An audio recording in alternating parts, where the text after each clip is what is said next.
How anxiety disorder made me millions. This episode of the Bill Hauser Podcast, we're going to be unpacking how what some people label as mental disorders actually can become your gifts and your reasons for success rather than reasons to not succeed, which I think most people look at things like anxiety, depression, being on the bipolar spectrum, etc.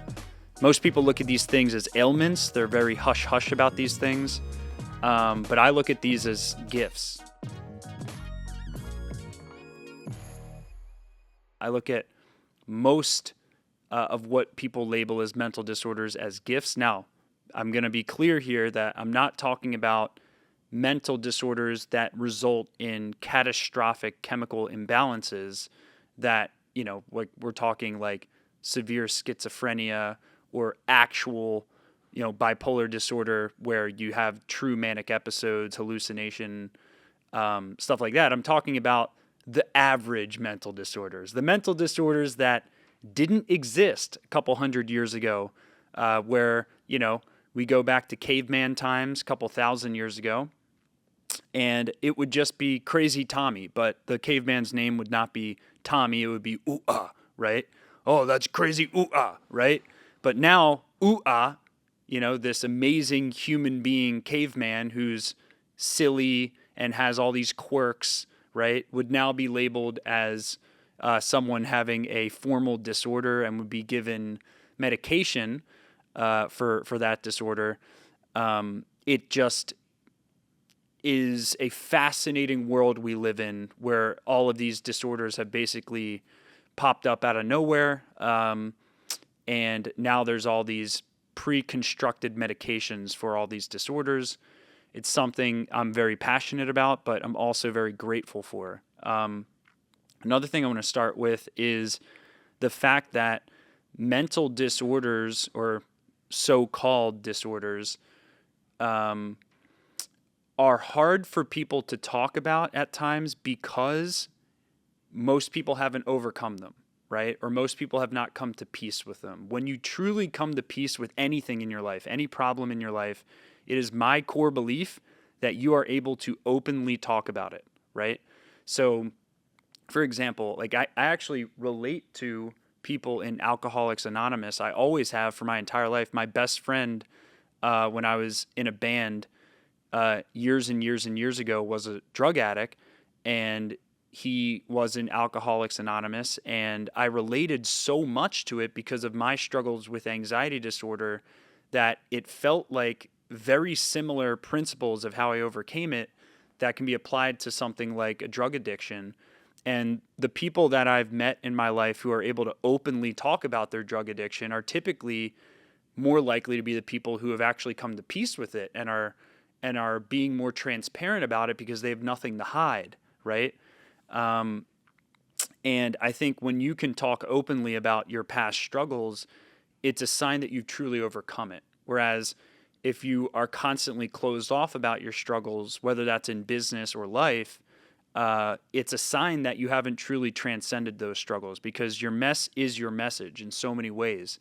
And I think it's mission critical that we find a way to come to peace with these so-called negatives in our life so we can openly talk about them. So I'll start by kind of opening with my introduction to anxiety and why it's made me millions and why it's actually one of the things I'm most grateful for in my life. So when I was entering college, it was probably the worst period of my life when I went to college. My family had just gone bankrupt. Our house had just gotten repossessed. My parents had just gotten a divorce. And both of my parents had attempted suicide within a string of a couple of years between one another. I actually found a suicide note from my mom, and I got a call from my dad one day, and he told me that he was holding a gun to his head and blah, blah, blah, blah, blah. And it basically scared the shit out of me. And these heroes in my life, I eventually found out were broken in some ways. And when our family went bankrupt and everything got repossessed from us, it basically resulted in the financial turmoil leading to infidelity, leading to the family breaking apart.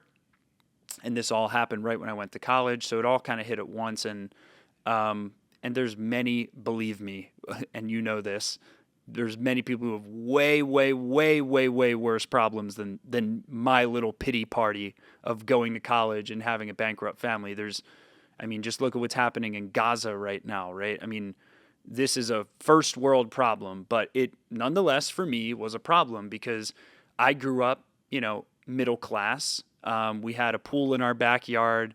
We had a little hot tub. So we definitely didn't grow up poor. We definitely didn't grow up rich. We were worried about how much things cost, through my entire upbringing. So I was comfortable middle class my entire life.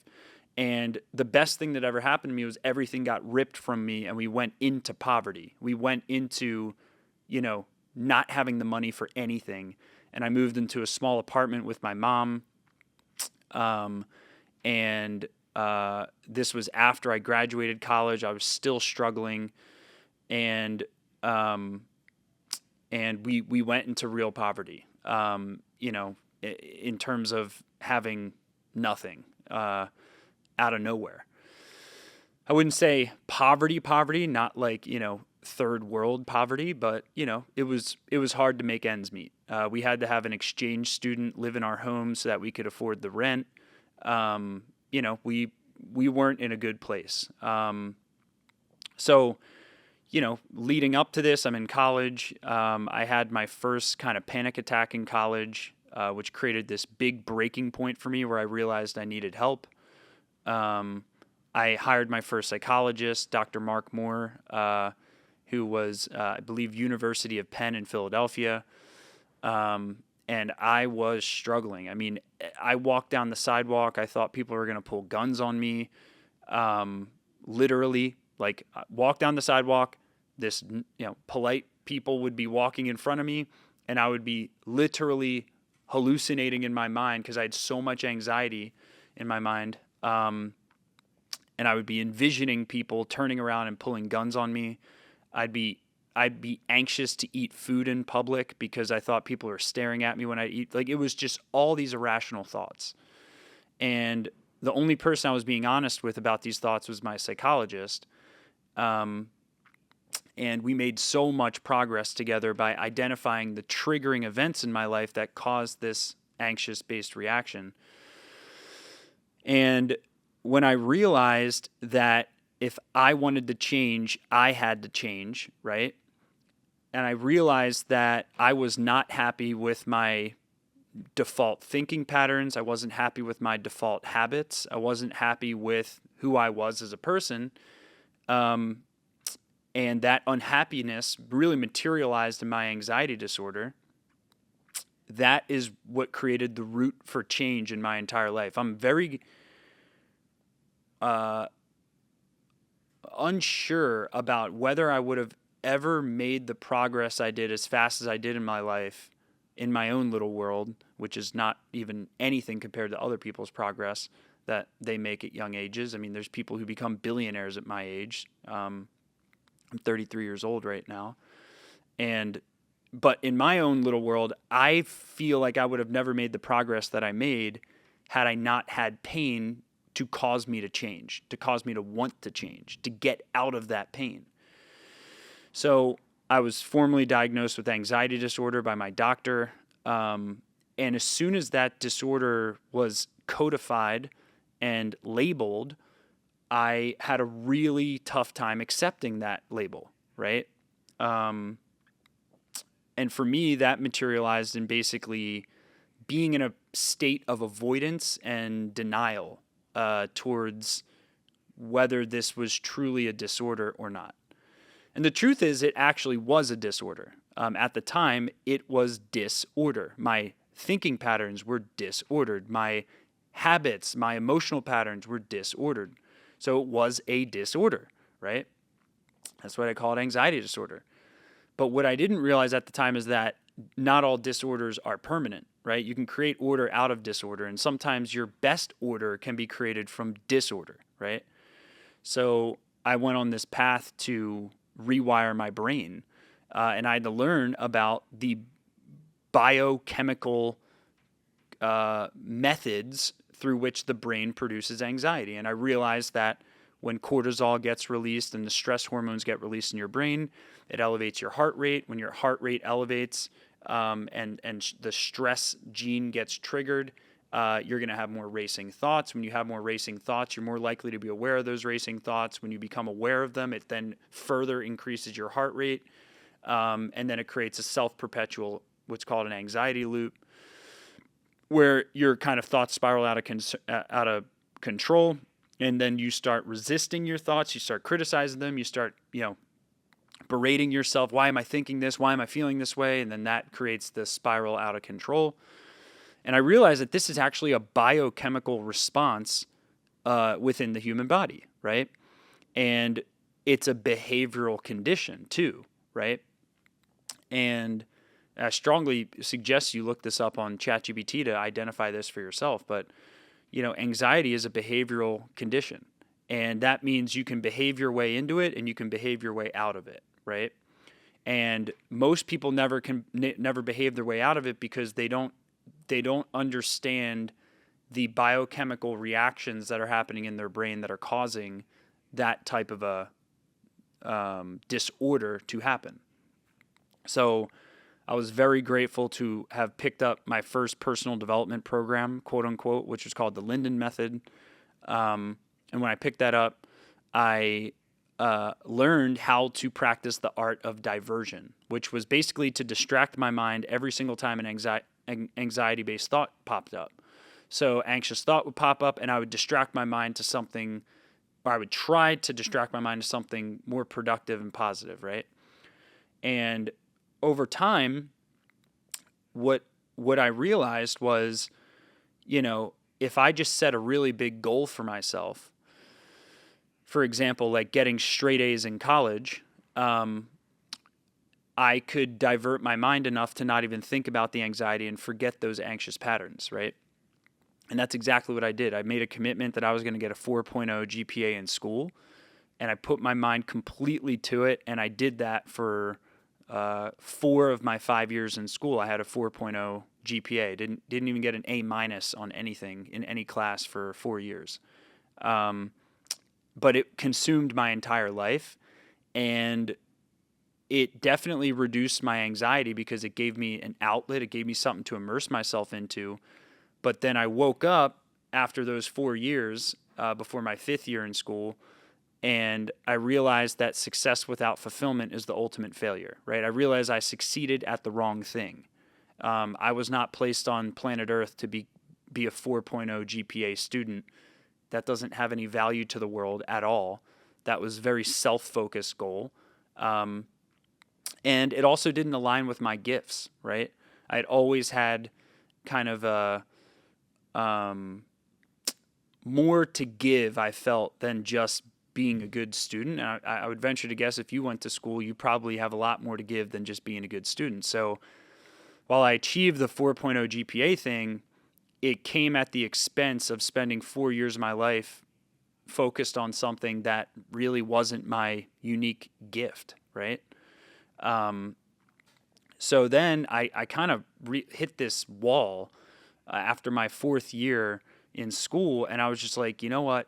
F this.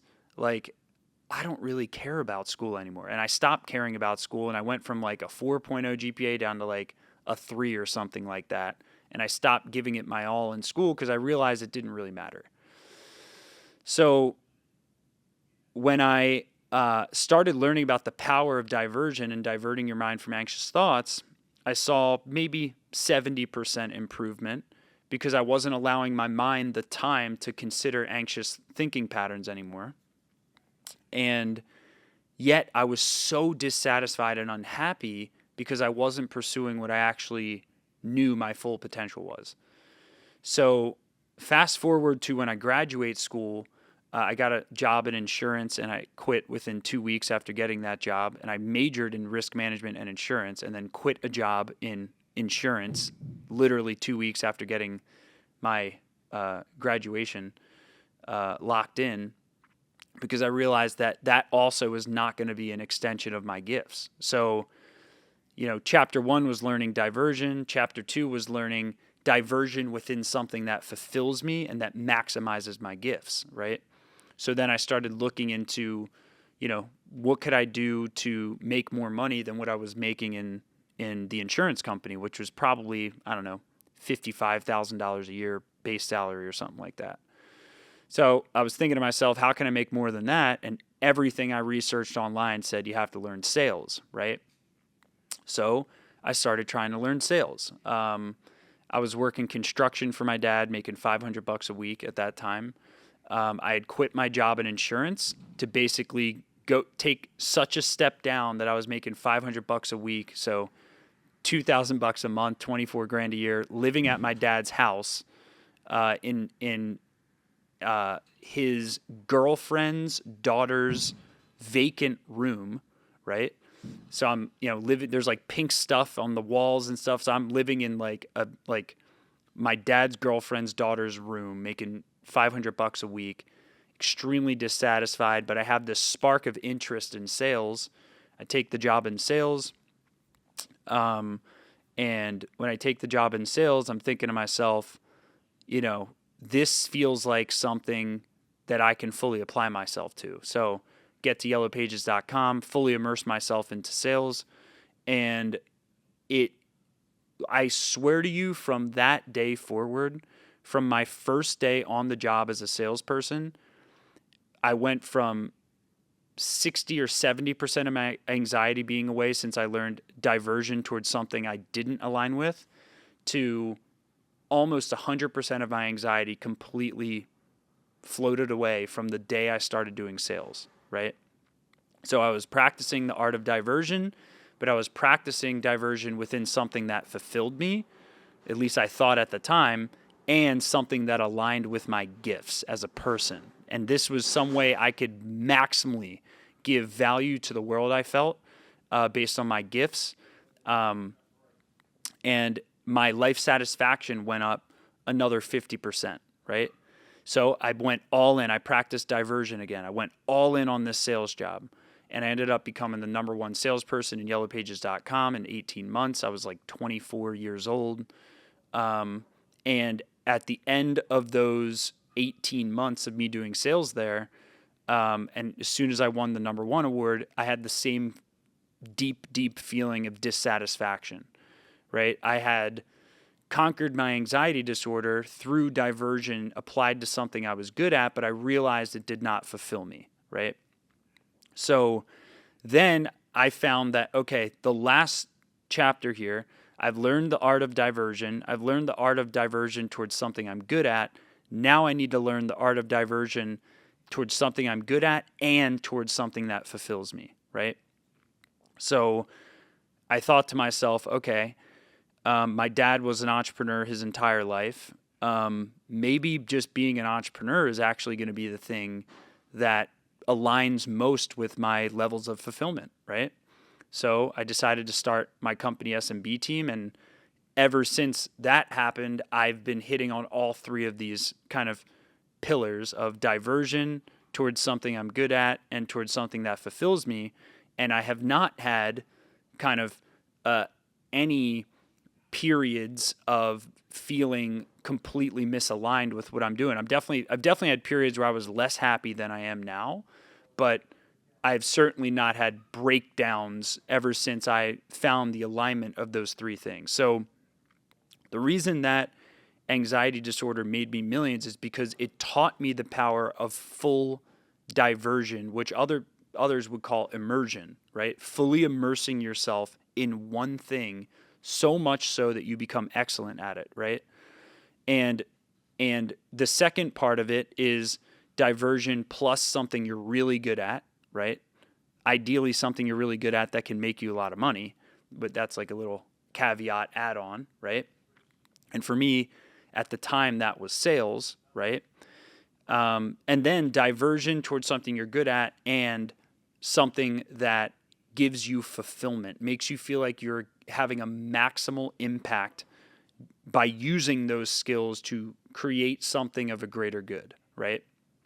And I'm convinced that had I not gone through these ailments, quote unquote, disorders, which was not just anxiety disorders, also hypomania, which is on the bipolar spectrum, which I've talked openly about many times before, I realized that all of these things are gifts. These are not ailments. And had I not had these things, I wouldn't be able to exercise the level of immersion that I've exercised, which to me, the level of immersion that I believe it takes to be successful takes a little bit of ADHD, a little bit of anxiety, and a little bit of hypomania, right? I actually think you need all three of these to be a successful entrepreneur in some ways. Anxiety is the ability to look around corners, to ask yourself what if based questions, even when everything seems good on the outside or around you. Anxiety is the ability to continually ask what if based questions and look around corners, right? So when I reframe this in my mind, I realized that I can have productive anxiety or I can have destructive anxiety, right? So productive anxiety, an example of this is, what if I hire 5 salespeople for my sales team, right? What could happen? How could I make this work? What steps would I need to follow, right? How could I crush it on this, right? I'm still asking what if questions. I'm still looking around corners, but it's through a productive lens. It's through a growth lens. Whereas destructive is, you can still ask what if based questions, but you can ask them in a completely different lens. Like, what if this person doesn't approve of me? What if, everyone laughs at me? What if someone pulls a gun on me? Blah, blah, blah, blah, blah, right? You can pigeonhole yourself with what if based questions. You can look around corners in a negative lens, thinking about all the things that are going to go wrong. But I believe you can actually positively apply anxiety and you can turn it into productive paranoia, right? I'm still paranoid, but I'm paranoid about productive things. I'm paranoid about my net worth growing. I'm paranoid about my income growing. I'm paranoid about my company standing the test of time. I'm paranoid about my company's profits growing, my customer success growing. My paranoia has just changed, but I'm still paranoid, right?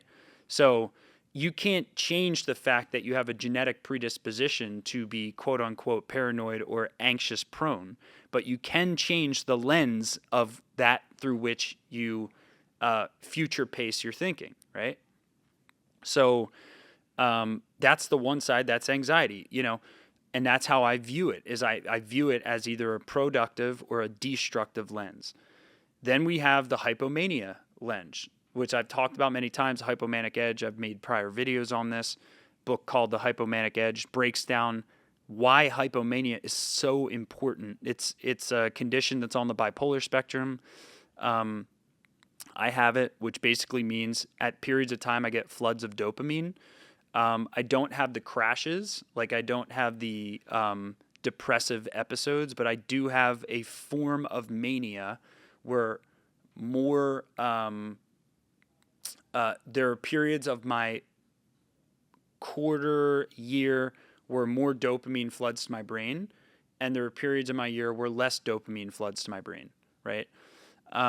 And understanding your relationship to kind of dopamine release in your brain, you will find out very quickly that it's basically a minimum requirement. 100% of those who are entrepreneurs in the book Hypomanic Edge have been determined to have some form of hypomania, because there's 36 million businesses in the United States.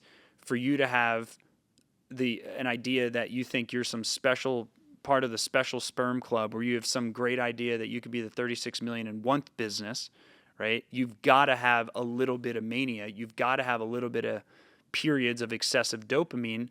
And what that means is there's periods of your life where kind of your guard goes down. You don't see barriers, but you see opportunity, you see motivation, you see something that you could create, right? So you have this oomph, and then you have a period of a little bit less dopamine, which is periods of reflection.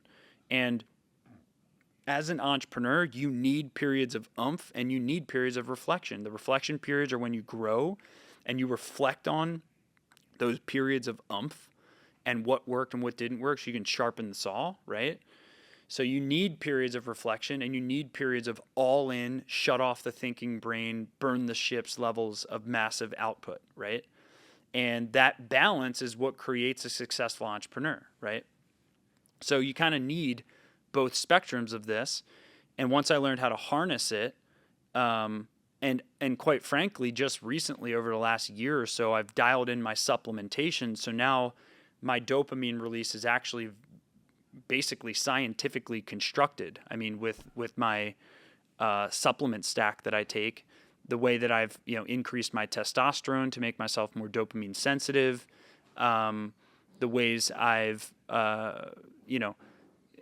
supported the mitochondrial health of my cells to produce more ATP through CoQ10, NAD+, molecular hydrogen, etc. There's a whole list and array of things I've done to optimize my my supplement stack based on my specific blood work and gene tests I've done of myself, to where I've now been able to stabilize the dopamine and make it consistent to where my reflection periods are shorter and my burn the ships motivational periods are longer and don't have crashes. So that's how I look at hypomania, and I think everyone needs periods of both to succeed. The third component is the ADHD gene, which actually people mislabel ADHD and ADD, where they think that ADD, ADHD is a deficit of attention. It's actually not a deficit of attention, right? It's scattered attention periods and then it's hyper-focus periods, right? So it's similar to the hypomanic kind of edge where you have periods of mania and periods of less mania or less dopamine. That same exact spectrum occurs with people who have quote-unquote ADD, ADHD, where you have periods of hyper-focus, which is the opposite of what most people think ADD is. Like, people who have ADD, some people could spend 8 hours straight playing a video game, right? And if they're passionate about that video game and they love that video game, right, they could spend 8 straight hours focusing on that video game, right? Because it's important to them. It motivates them, right? So how could you possibly tell me that that person doesn't have focus? If they could spend 8 hours, can you spend 8 hours uninterrupted focused on anything? Can most humans? No. But someone with ADD probably can. Why is that? It's because hyperfocus. It's because when we are susceptible to distraction, like people with ADD are, meaning we're more susceptible to shiny object and changes of focus, right? It's a defense mechanism we cultivate over time is the ability to laser focus on one project so we can shut out all the distractions, right? So that you can balance between periods of multifaceted focus and singular focus, right? And that's exactly what you need as an entrepreneur, right? You need periods of time where you're focused on the entire enterprise, the entire company. You're seeing it from a zoomed out perspective. You're seeing the forest, right? Not the trees. And then you need periods where you're working on one tree, one initiative, one thing, and you are able to turn off all the blinders. You're able to be even insensitive to any distraction that pops up in your way, right? And we need both of these periods to succeed. So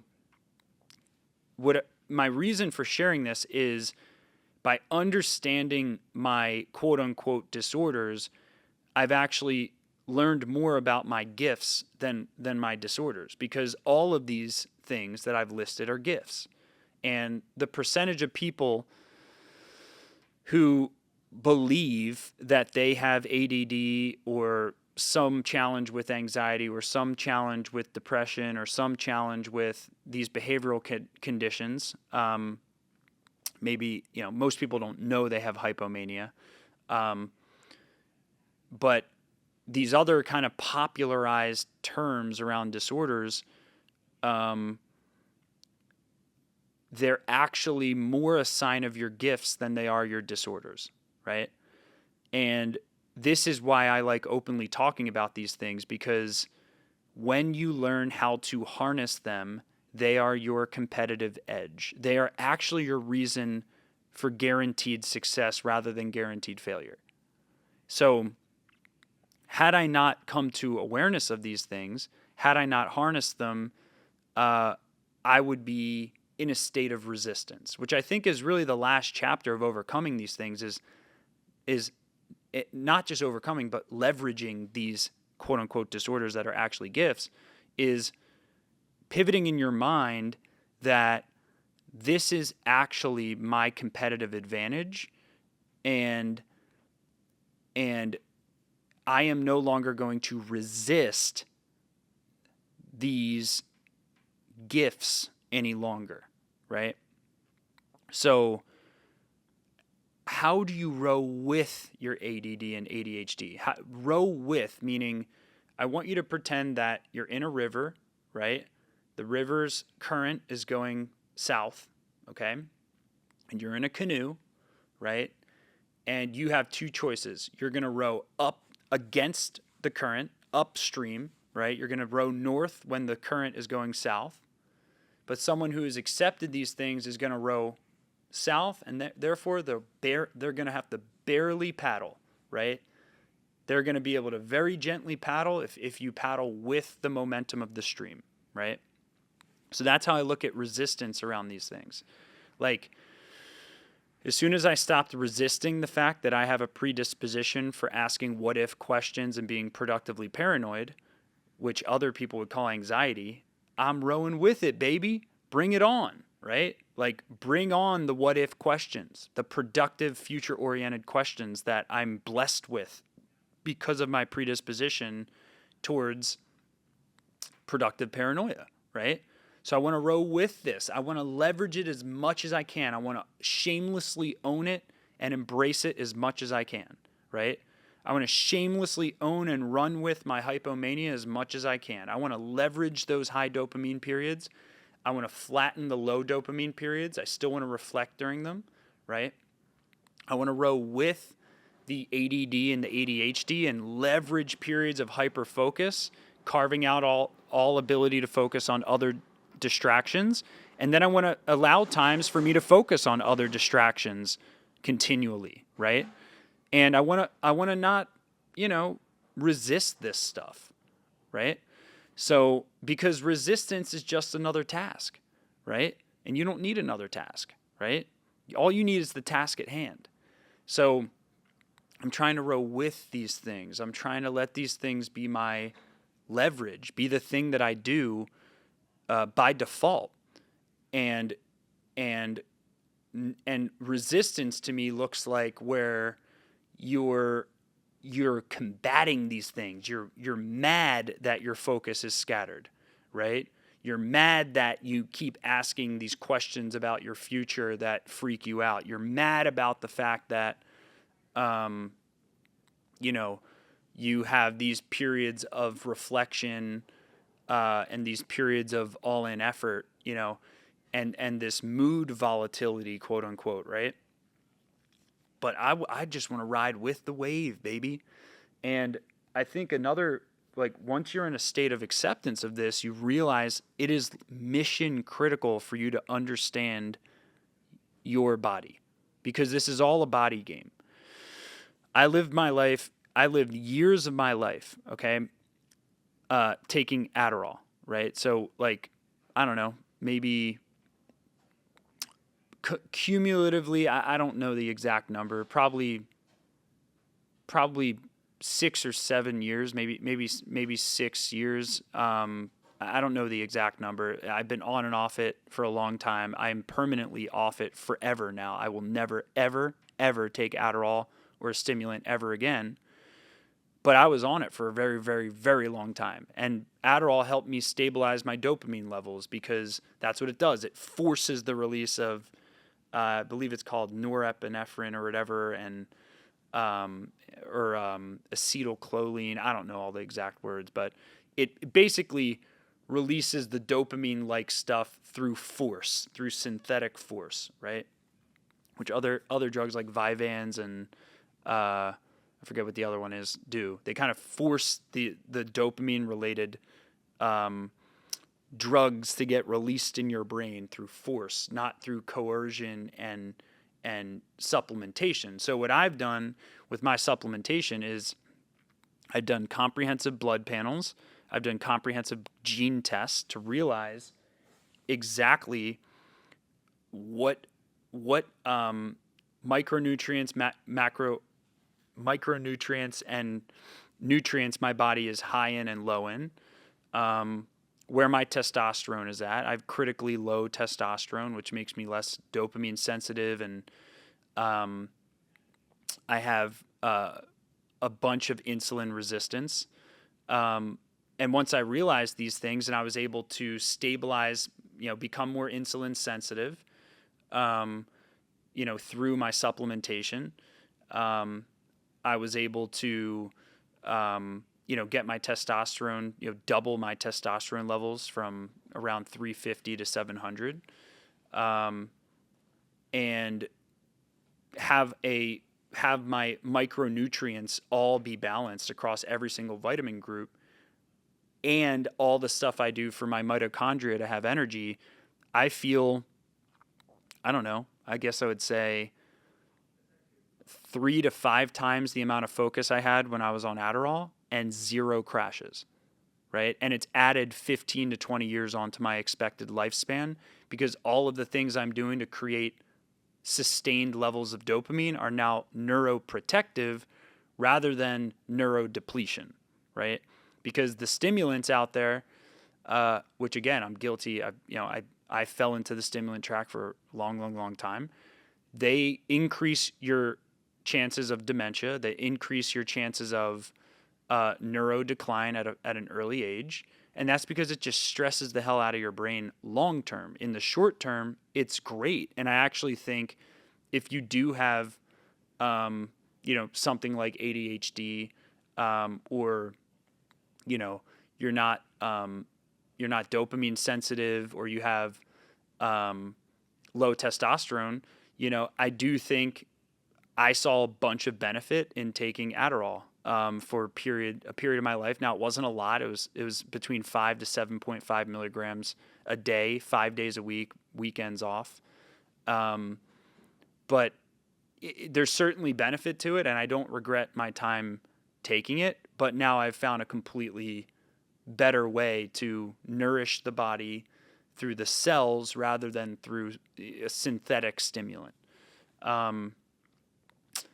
And what's interesting about, kind of coming full circle here, when I started the podcast, I was talking about the fact that you don't become open about things until you've truly overcome them, right? And it's fascinating to me that I've almost never opened up about my past Adderall usage, because it wasn't until, I've stopped taking it for probably 9 to 12 months now, or maybe 9 months or so. And it's probably as of like the last 3 months, like 3 months ago is probably when I truly transcended Adderall. Like I had a prescription of it in my house that I had my wife hide, because I told her I'm never ever taking it again because of how many results I saw from my supplementation. And literally like 1 month ago, I told her to show me where she hid it. We opened up the trash can and I emptied every single last bit of it and deleted my psychiatrist's number, who was the one prescribing me it. So I will never, ever, ever, ever take Adderall again. It was great while it lasted. It was needed at the time. I believe it's productive for people who are not open to the supplementation stuff that I'm talking about for a couple of years, but it's definitely not a long-term solution if you want to protect your brain. But my point in sharing all this is, when there's a will, there's a way. If you are absolutely positively committed to to having sustained mental focus, to having sustained positivity, to not having as many dips in your life, and to having that sustained mental focus that you want, there is a way to accomplish it. And there is just so much science out there now that show if you make decisions based on your custom blood work and your custom gene strands, the strands of genes in your body, you can make transformational shifts. It is such an unfair advantage to feel excellent 95% of the time. It's just such an unfair advantage because most people are not feeling that way. And I'm sensitive to that because, I would say a large portion of my life, I did not feel this way, right? So I have empathy for the opposite of having mood volatility all the time. But I wanted to make this episode just because it's kind of like speaking at a eulogy of like the old me. It's kind of like I feel love, I feel gratitude, I feel pain talking about, the self-inflicted kind of mental turmoil I tolerated for myself for a long period of time. In my own world, again, first world, it was bad for me though. I mean, I contemplated suicide at a point in time.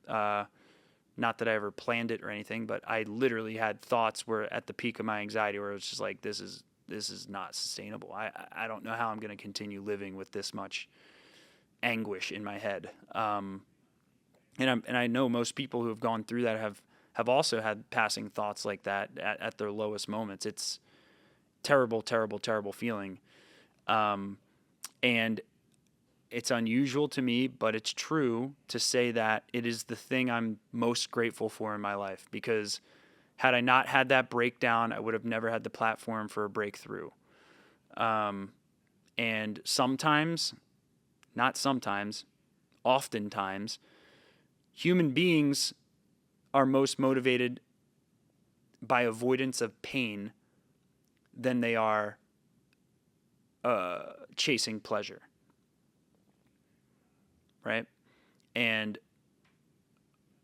that's why I'm grateful for the pain. I'm grateful for it because I would have never learned the habits that made me a successful entrepreneur, father, friend. I would have never learned them had I not had to go through an entire identity and habit rebuild and reframe. So, yeah, that's it. That's all I wanted to talk about today. I hope you can take some value away from this and find yourself somewhere in here and take away some value in terms of your own life. So that's all I got. I'll see you in the next episode.